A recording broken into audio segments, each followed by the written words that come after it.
Bapak RT setunggal petang kali desa ini nggih kula majuji khususon panjenenganipun Al Ustaz Bapak Jamani ingkang minangka napa nggih song-song agung masjid pundi Pak nggih saderengipun ingkang sepindhah jamaah sedaya ingkang kula hormati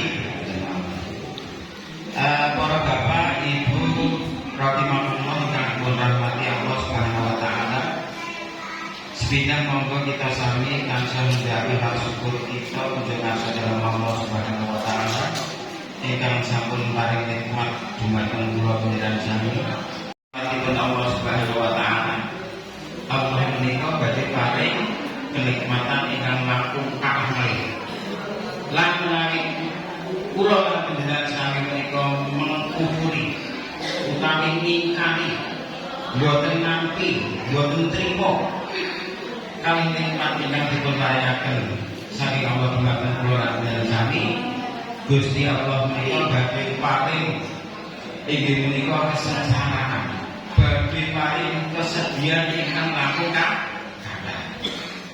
monggo rasa syukur yang kita miliki harus selalu kita tingkatkan agar kita nanti mendapatkan kenikmatan yang lebih.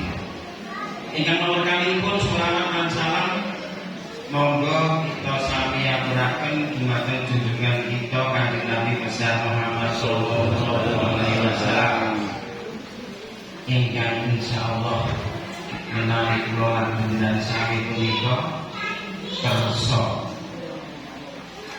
nderek kersa nglampahi punapa ingkang sampun dipun syariataken. Kula lan panjenengan sami punika badhe dipun paringi utawi badhe disuwunaken syafaat dening Rasulullah sallallahu alaihi wasallam wonten ing yaumul akhir. Nyuwun pangapunten ya Bapak Ibu, kula niku nggih gumun. Tak crita sing cerita rodok dawa. Perkara ngajine ilmune wong kula iki ya ilmune ora duwe sekabehan malah panjenengan niku. Jane panjenengan niku ngakeni kula niku jane kula wong mriki niku budale para kiai, budale para ustaz, budale para ulama lah kok nariyadi sing dawuh dari. Menapa mriki iki ditulisi ustaz. Padahal kula niku sanes ustaz. Nah, nyuwun pangapunten, nggih istilah begini nggih. Napa nggih berbagi ngaten mawon nggih. Padha-padha rek sinau. Critanipun niku ngaten. Beberapa waktu yang lalu, nang boten Classroom niku malamipun Selasa nggih. Kula niku dibel. Sing ngebel niku kula tingali wonten HP niku kok pagi warna. Kula iku seneng niku. Tak delok iki genane iku ngajak gowes isi genane. Yakin Pak kula niku ngoten. Nek kula dibel ning pantoro niku bae. Pagi warna mesti ngajak gowes. Semangat langsung kula angkat. Lah delalah niku kula angkat. Anu Pak anu ngene bla intine diken.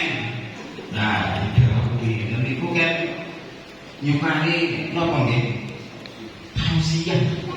Ke tausiah ke dalam rangka maulid Nabi Muhammad sallallahu alaihi wasallam dan aku iso kan ngoten.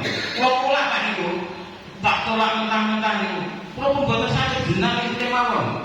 Mriko niku kathah para ustaz, Pak Darsono, Pak Zamari piyambak, lha panjenengan piyambak nggih ustaz mangken konten. Mungkin katanya ya ngoten. Lah semua nggih kalah. Saya kira wis nggih pun siap. Ning nggih sauni kula sing penting mungkin yang mriko boten saged protes nggih. Oh nggih siap ngoten. Nah niki kula bingung niku.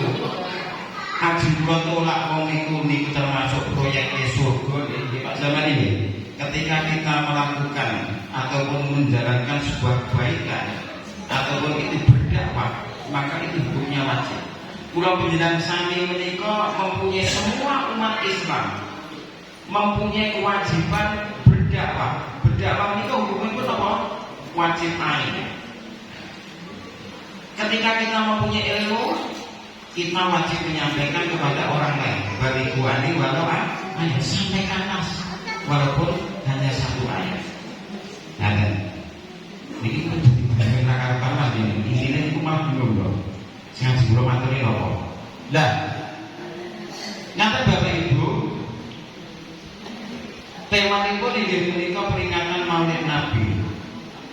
Artinipun kula panjenengan sami punika harus bisa meneladani apa yang telah disyariatkan oleh Rasulullah Shallallahu Alaihi Wasallam. Nah, cara meneladani bagaimana? Bentuk cinta kita kepada Rasulullah Shallallahu Alaihi Wasallam bagaimana? Wonten ing Al-Qur'an Allah sampun dawuh ing menika, innallaha wa malaikatahu yusholluna 'alan nabi. Ya ayyuhalladzina amanu shollu 'alaihi wa sallimu taslima. Kula lan panjenengan sami punika bentuk bukti cinta kita kepada Rasulullah Shallallahu Alaihi Wasallam itu kita bersolawat. Lah permasalahannya di masyarakat secara umum punika untuk memahami sholawat dan menjalankan sholawat yang benar yang Subhanalladzi asra bi 'abdihi lailan minal masjidil haram ilal masjidil aqsa alladzi barakna hawalin dan seterusnya. Itu adalah perintah untuk menjalankan apa? Wahyu sholat surat Al-Isra. Berarti malam hari ini kula itu asli dituntut untuk menjalankan dengan tentang sholat, pentingnya sholat dan apa kaitannya dengan Maulid Nabi. Nah, sholawat kalau itu hukumipun wajib ketika sholawat itu terkait dengan rukun dan memang dalam rukun itu sebuah kewajiban. Contohnya apa? Ketika panjenengan sami menika nindakaken sholat 5 waktu, apakah kita sholat tanpa sholawat itu sah atau tidak Pak? Sah apa mboten nggih? Sambutan Pak Tarjono tidak sah. Ketika kita sholat kemudian kita tidak menjalankan ataupun membaca sholawat, karena sholawat itu merupakan rukun dari sholat, maka sholat kita tidak akan sah bagi orang yang sudah paham tentang ilmu agama. Terkecuali yang sudah baru latihan itu tidak masalah.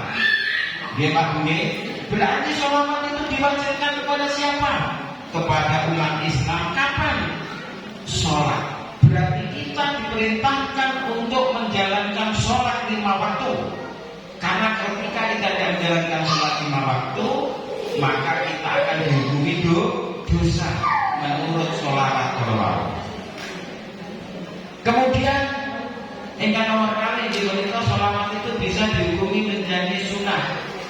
Ketika kita jalankan ada sebuah ibadah yang memang sunnahnya memang harus sholawat dilibatkan atau sholawat dibaca di situ. Contoh itu nih menika menawi panjenengan sami menika nindakaken sholat sunnah, sholatnya saja sunnah, maka sholawatnya juga sunnah. Ketika sholat sunnah kemudian tidak membaca sholawat, sholatnya itu juga tidak sah bagi kita umat Islam yang sudah tahu paham dengan ilmu agama. Nanti nih Pak Bune. Nah, nomor 3, mereka sholawat itu bisa dikategorikan itu menjadi diharamkan oleh Allah Subhanahu Wa Taala. Ketika kita bersolawat untuk melakukan diikutkan dalam perbuatan kegiatan yang mungkar, apalagi sebuah kegiatan yang mereka menyekutukan Allah Subhanahu Wa Taala. Apakah ada kira-kira semacam ini? Kita ada boten Bapak Ibu. Pernahkah kita sadarkan ketika kita melakukan sesuatu yang dilarang oleh agama kemudian kita ikutkan sholawat di dalamnya? Kita bukan macam-macam. Wadah ye, ketinggalan di wadah. Mohon maaf, di luar sana, bukan di sini, bukan di Miri, bukan di Kesmantoro, di sana, di Jatisrono mungkin. Banyak orang yang melakukan mohon maaf kesirikan, pergi ke bayangan, tenggen waktu. Wonten niku donga. Dongane niku ngangge basa Arab, kemudian di situ juga ada shalawatnya.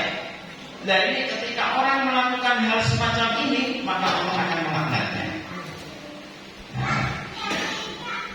Kami monggo jenengan sami, kita harus bisa mengambil mana yang wajib, kemudian prioritas kedua yang sunnah, dan kemudian kita tinggalkan yang diharamkan oleh Allah Subhanahu wa taala. Ngaten. Terus alhamdulillah peringatan hari ini saya sangat nopo nggih kuwatir. Kemasannya luar biasa, ini nopo. Nah, luar biasa. Ini barokah itu tidak kami. Mudah-mudahan Allah memberikan nikmat yang lebih. Karena penjenengan kami di Amerika sudah bersedekah untuk kita semua. Nah, ibu bapak yang dirahmati Allah Subhanahu wa taala. Kemudian sholawat kenapa diwajibkan? Karena kita ingin masuk surganya Allah Subhanahu wa taala. Kenapa malam hari ini kita mengadakan peringatan wonten mriki, kemudian meneladani Rasulullah, dan Rasulullah menyuruh kita menika untuk mengikuti sunnah-sunnahnya. Ampun ngatos kula panjenengan sami menika menjadi orang Islam itu jauh dari sunnah, kemudian beribadah dengan hal yang tidak disyariatkan oleh Rasul kita Muhammad SAW. Nah, kita sebagai umat Islam juga diwajibkan untuk mencari ilmu. Utlu ma uhiya ilaika minal kitab. Kita ini kitab Quran. Ini wonten Quran surat Al-Ankabut ayat 45. Wa ini sholat. Inna sholata tanha 'anil fahsya'i wal munkar. Wala dzikrullahi akbar. Wallahu ya'lamu. Nah, di dalam Al-Quran itu dijelaskan bahwa kita diperintahkan untuk mencari ilmu.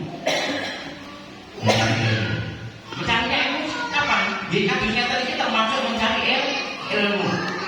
Peringatan malam ini kita di sini dengan mengadakan ini menika tausiah nih Ustaz nih. Muga-muga ya enak manfaatnya. Karena ketika kita mendatangi majelis dengan ikhlas hanya mengharap ridha Allah Subhanahu wa taala, maka di situ malaikat akan mengambil kita semua, dan ketika kita pulang dari majelis itu insya Allah dosa kita akan dikurangi, dan berangkatnya tadi Allah akan menambahkan pahala kepada kita.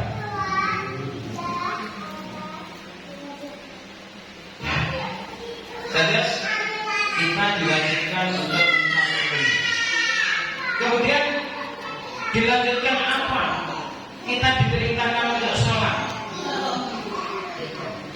Inna sholatan tanha 'anil fahsya'i wal munkar. Tengok kok pakai sholat itu hubungnya kali sholat. Margane sholat itu bisa mencegah perbuatan keji dan munkar. Kalau kita sholatnya itu, sholat itu tidak hanya di masjid. Artinya apa? Ketika kita keluar dari masjid karena menjalankan sholat, hati kita tetap seperti ketika kita sholat. Ketika kita mengingat Allah Subhanahu wa taala, insya Allah kalau menjalankan sholat tidak akan melakukan perbuatan dosa.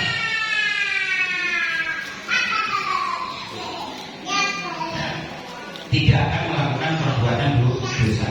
Saat ini pulau pedot kenapa kita diminta untuk sholat? Sholat itu merupakan rukun Islam. Rukun Islam yang pertama itu syahadat. Syahadat itu adalah ketauhidan. Ini mereka ketauhidan dan keteladanan kepada Rasulullah SAW.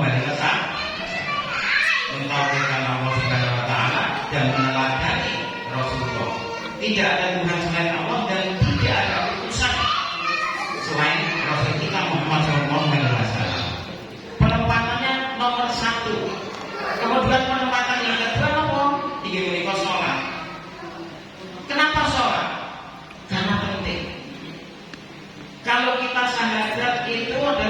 sebuah keyakinan, kemudian sebuah janji di dalam hati kita.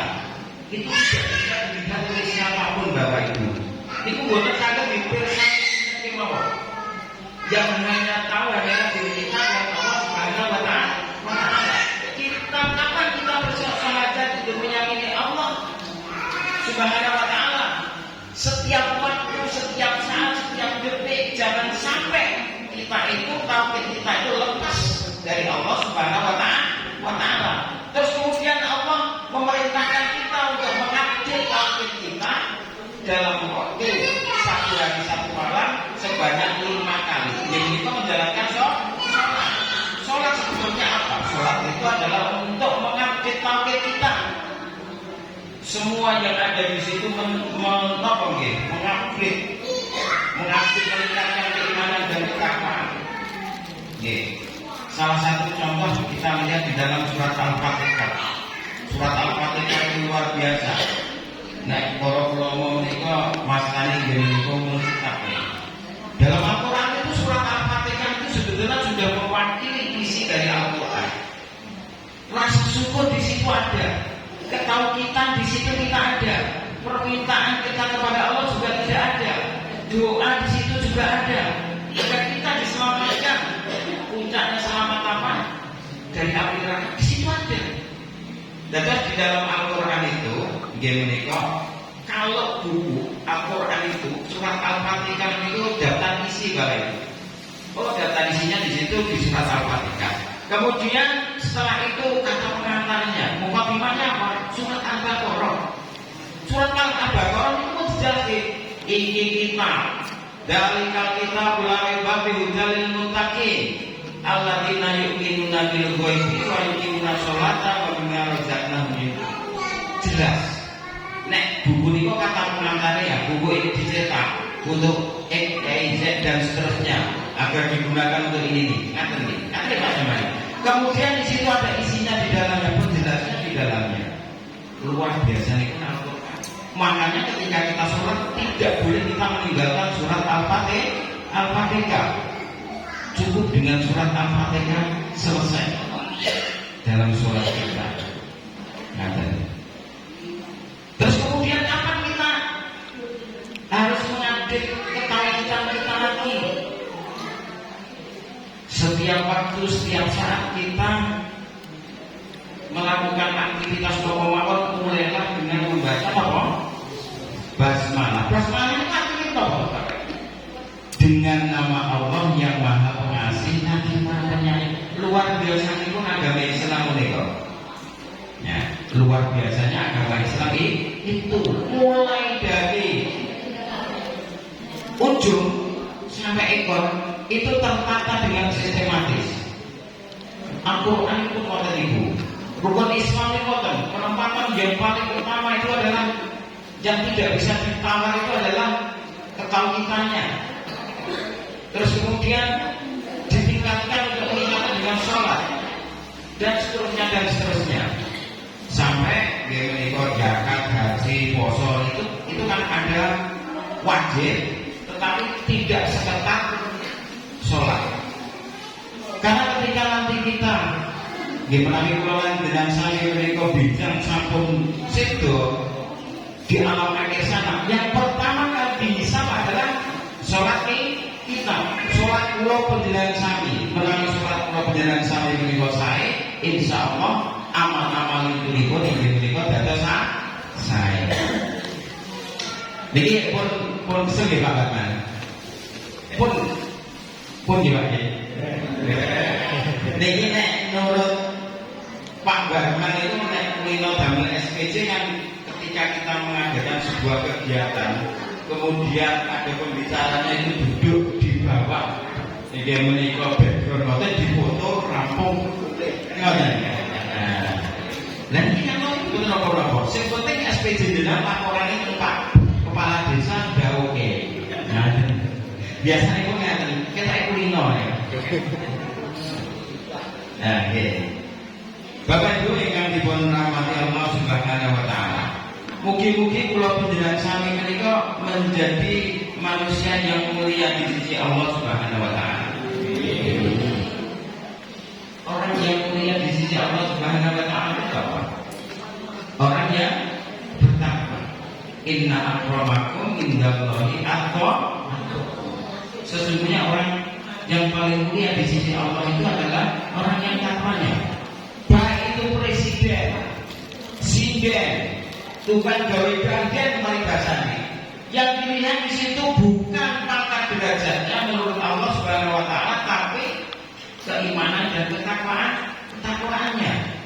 Presiden itu keimanannya kalah kali tukang sinden. Kalah. Sinden itu hibur wong kayak seneng kayak sholat bareng. Nah, niku nek sinden itu ya sok kalah kalau tukang gawe ganden. Nah, soalnya sinden itu sok ngapusi bojone. Nek tukang gawe ganden ora mungkin ngapusi. Ini kok Pak Dewarman kita ikut ngapusi. Ini kan benar ya, benar apa ini. Terus ibu bapak yang dirahmati Allah Subhanahu wa taala, kalau mau anggen menika pembaca Al-Qur'an sudah menyampaikan bahwasanya intinya adalah kita itu sholat. Sholat itu penting Pak Budi. Ketika kita tidak sholat, maka amal apapun yang kita lakukan itu belum diterima oleh Allah Subhanahu wa taala. Karena intinya adalah sholat. Oke, sholat.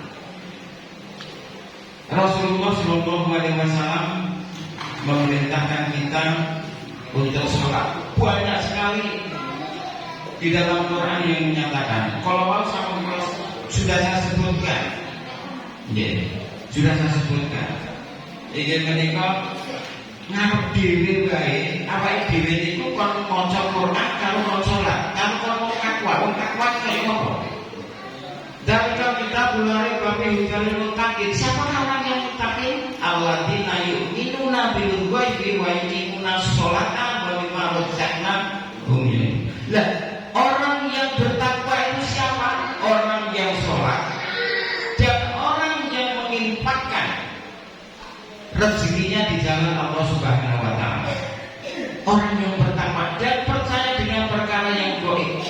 Jadi wonten Al-Qur'an menika sholat niku biasanya pun memang tidak biasanya, pasti dibandingkan dengan zakat, sedekah, kemudian menyantuni anak yatim, berarti juga kita mengeluarkan zakat, mengeluarkan uang kita, dan kita juga diperintahkan untuk menuntut ilmu. Wonten ing Al-Qur'an surat Al-Baqarah ayat 3.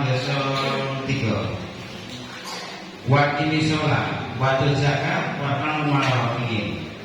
Niku sithik cendek, tapi niku maknanya luar biasa. Kita diperintahkan apa? Dirikanlah sholat. Berarti bentuk wujud kita hablum minallah. Iki menika hubungan kita kepada Allah Subhanahu wa taala. Dan kemudian hubungan kita kepada manusia menurut agama iki menika mengeluarkan atau menginfakkan sebagian dari rezeki yang kita miliki. Dan pentingnya sholat berjamaah di mana? Wa kamu manarofin. Kita diperintahkan untuk rukuk. Rukuk itu apa Bapak Ibu? Rukuk itu apa?